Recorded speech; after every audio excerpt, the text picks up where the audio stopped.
Hey there, everybody. My name is Aaron Bush. I am a travel agent based in Vancouver.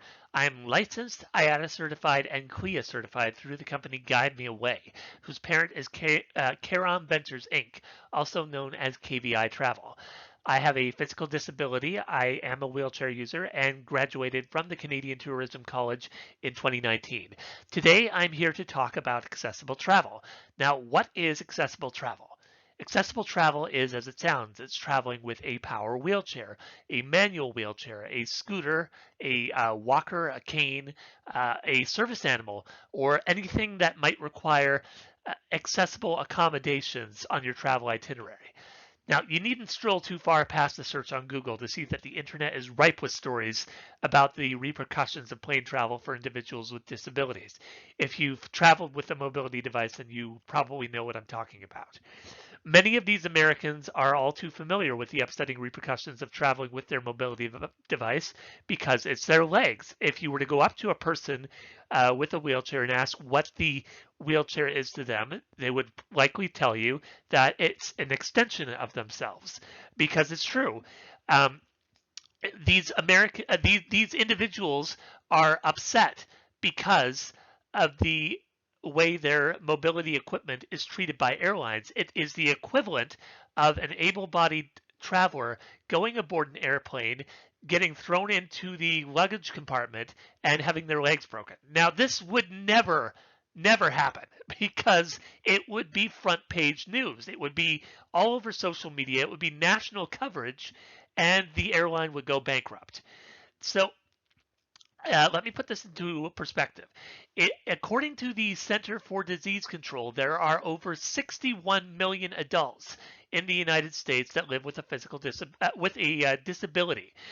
Within this demographic, the highest percentile is reported at 13.7%, or roughly 8,357,000 adult Americans being mobility impaired.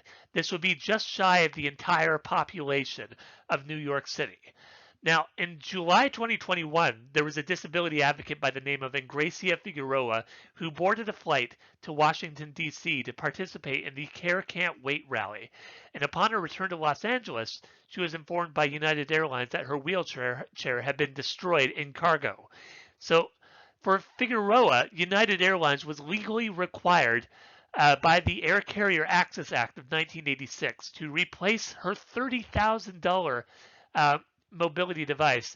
And after 5 hours of waiting in the Los Angeles airport, they provided her with a loaner that was ill suited to meet her medical needs. Figueroa developed pressure sores, inducing muscle spasms, severe edema, and loss of appetite, leading to 2 hospitalizations and a surgical procedure to remove the infected bone and tissue. Figueroa died 3 months later in October as a direct result of that infection. There are more instances like this too.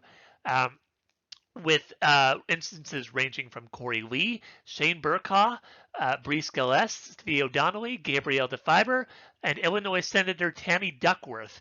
These incidents are happening all across the United States and Canada at any given moment.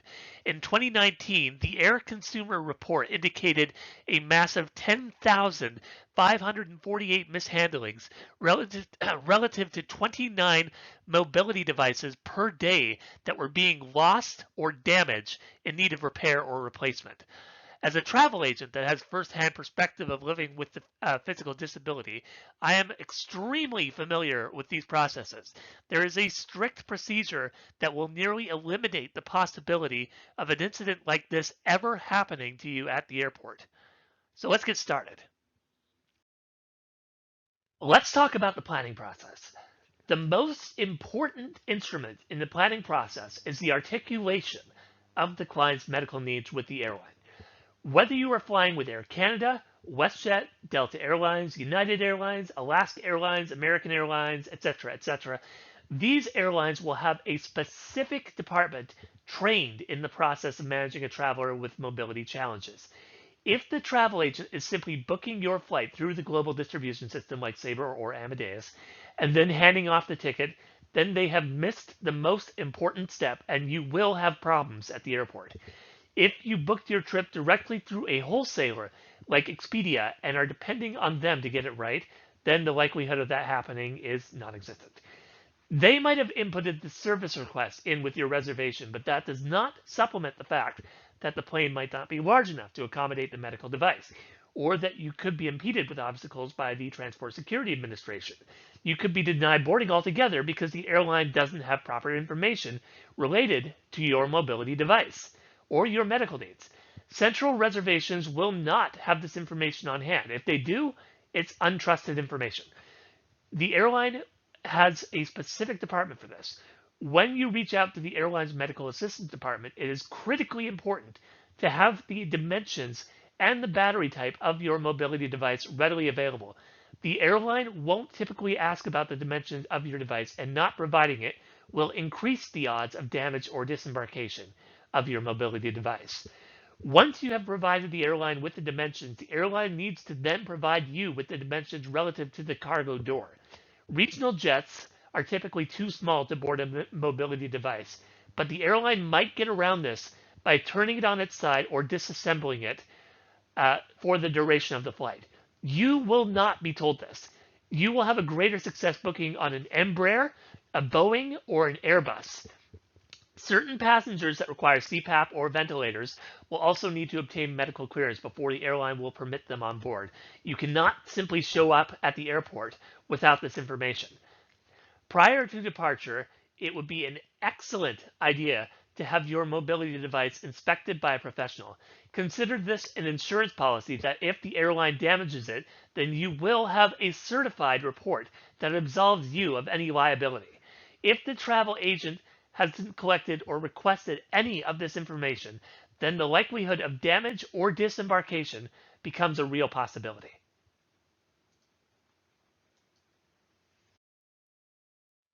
The boarding process.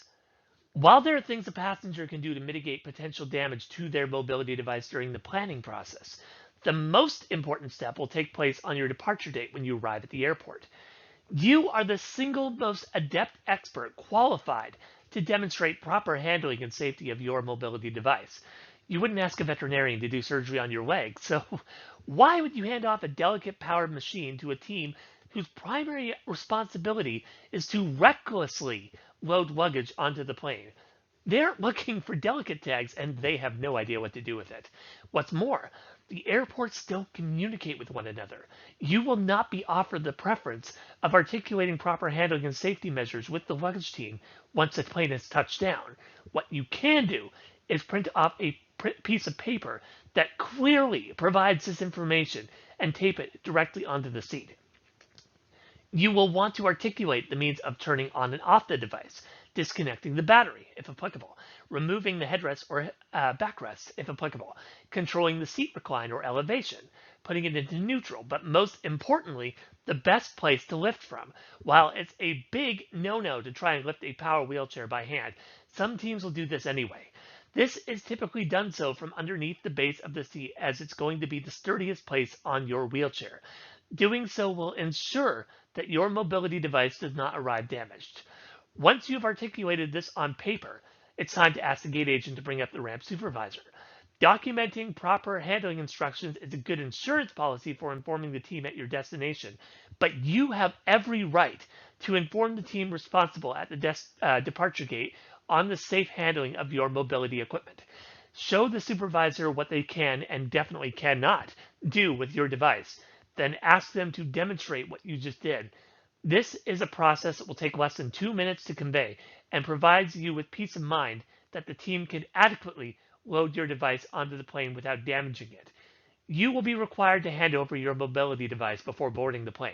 Airlines prohibit passengers from remaining seated in it due to safety regulations. The arrival process. It's never a good idea to book yourself on a tight connection because you will be the last person to disembark the plane. You need more than an hour to connect to a different flight. Once you've arrived, the team will either bring your device to the jet bridge or transfer it onto the next plane. If you are rushed for time, then asking the team to bring it to the jet bridge could mean missing your next flight. However, if you cannot be safely transferred from one plane to another without it, then these are precautions that need to be taken during the planning process. An airline may hold the plane for a brief period, but you should not be disembarking the plane with this mindset. If you have made it onto the jet bridge with more than 30 minutes before your connecting flight, then you can safely resume the process of mindfully inspecting your device for damages and informing the next agent of your right to speak to the ramp supervisor. Inspect your device meticulously before you leave the airport at your final destination. If you believe it has been mishandled or damaged, then it needs to be reported immediately. If you do not report it after arriving at the airport, the airline will not assume responsibility and you will be liable to repair any damage sustained.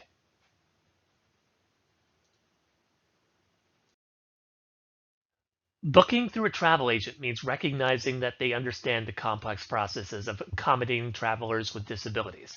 If you have reflected such issues onto your travel agent and were met with a response along the lines of, I don't know, but let me look into that for you, then the likelihood of a problem occurring will increase dramatically. One cannot confidently attest to understanding the physical impediments of living or traveling with a disability if they do not have a disability. Remember, it's your mobility at stake. Incompetency is not worth risking injury, loss of income, hospitalization, and a lack of independence. I've provided my contact information here for anybody that has any questions, or if you have a travel itinerary that you would need some assistance with, feel free to reach out to me by email or phone, and I will be glad to be of service. Thank you very much for listening, and happy travels.